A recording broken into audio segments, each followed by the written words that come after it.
আসসালামু আলাইকুম। আমি সাবিহা তাসনিম নীতি। আমি আফতাবনগরে থাকি। আফতাবনগরে আমি স্কুটি চালাতে শিখতে এসেছি। আজকে আপনার কয় নাম্বার ক্লাস বা কবে ভর্তি হয়েছেন আমাদের আজকে আমার সেকেন্ড ডে। আমি গতকালকে ভর্তি হয়েছি।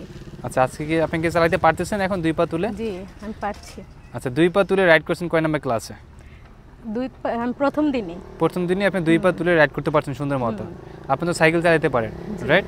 হ্যাঁ, সাইকেল পারলে হচ্ছে ব্যালেন্সের ঝামেলাটা থাকে না। আপনি ব্যালেন্স আগের থেকেই পারেন, যার জন্য হচ্ছে আপনি প্রথম দিনই হচ্ছে দুই পা তুলে সুন্দর মতো রাইড করতে পারছেন। যদি সাইকেলটা না পারতেন, এই ক্ষেত্রে হচ্ছে আপনি দুই পা তুলে প্রথম দিনই পারতেন না, হয়তো কয়েকদিন সময় লাগতো। বাট আপনি প্রথম দিনে যতটুকু শিখছেন, আজকে দিন সেকেন্ড ক্লাস, আজকে কোনো ইমপ্রুভ হয়েছে বা কনফিডেন্স বাড়ছে আগের থেকে? জি, আগে থেকে কনফিডেন্স বেড়েছে। আমি এখন অনেক জোরেই চালাতে পারছি। তাই আপনি মধ্যে অনেক আগের শুরু থেকে জোরে চালান। আপনি একটু স্লো চালাবেন, ঠিক আছে? যত স্লো চালাবেন অত হচ্ছে ব্যালেন্সে প্রপারলি ব্যালেন্স রাখতে পারবেন জোরে চলে। আর স্লো চালালে অনেক ব্যালেন্স রাখা যায়, অনেক কাঁপাকাঁপি করে হাতটা। একেবারে স্লো চালালে দেখবেন গাড়ি যদি স্মুথ যদি রাখতে পারেন, হ্যান্ডেল কাঁপতেছে না, সব কিছু ঠিক আছে, তাহলে বুঝবেন কি আপনি একেবারে তখন ঝিকঝাকগুলো ঘুরতে আপনি ইজি হবে।